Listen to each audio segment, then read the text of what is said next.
এবার হবে বাংলাদেশের নাম্বার 9-এর ঘাটতি পূরণ। বাংলাদেশি বংশোদ্ভূত হ্যালেন্ড আলভারেজদের মতো প্রতিভাবান ফুটবলার রয়েছে, যাদেরকে খুব শিগগিরই দলে আনা হবে। বাংলাদেশ ফুটবলের সবচেয়ে বড় সমস্যা কি জানেন? একজন সত্যিকারের নাম্বার 9 স্ট্রাইকার। যেখানে সুযোগ তৈরি হয় সেখানে গোল করতে পারার মানুষ খুব কম। আর এই ঘাটতি পূরণ করতে এখন নজর পড়েছে বিদেশে বেড়ে ওঠা দুই বাংলাদেশি বংশোদ্ভূত তারুণ্যের দিকে, ট্রেভর ইসলাম, ফারহান আলী ওয়াহিদ, যাদের ঘিরে এখন শুরু হয়েছে নতুন আলোচনা। বাংলাদেশের ভবিষ্যৎ স্ট্রাইকার ট্রেভর ইসলাম ইউএস এর ফুটবল সিস্টেমে বেড়ে ওঠা এই তরুণ ফরওয়ার্ড। তার খেলার স্টাইল, দ্রুত স্পিড, বক্সের ভিতরে শার্প ফিনিশিং, কাউন্টার অ্যাটাকে ভয়ঙ্কর রান, দুই পায়ে সমান শট, ইউএস একাডেমি ফুটবলে ট্রেনিং পাওয়ার। তার খেলা অনেক বেশি আধুনিক এবং attacking focused. Farhan Ali Wahid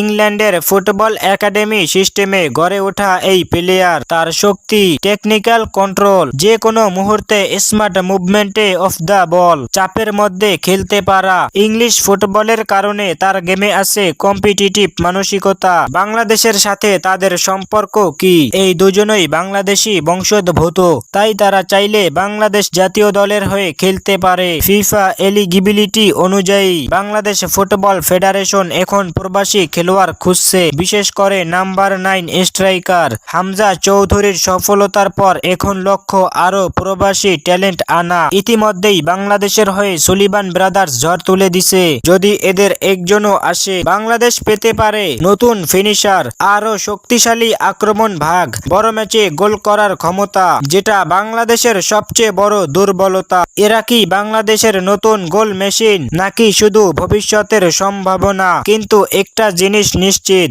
Bangladesh football এখন বদলাচ্ছে।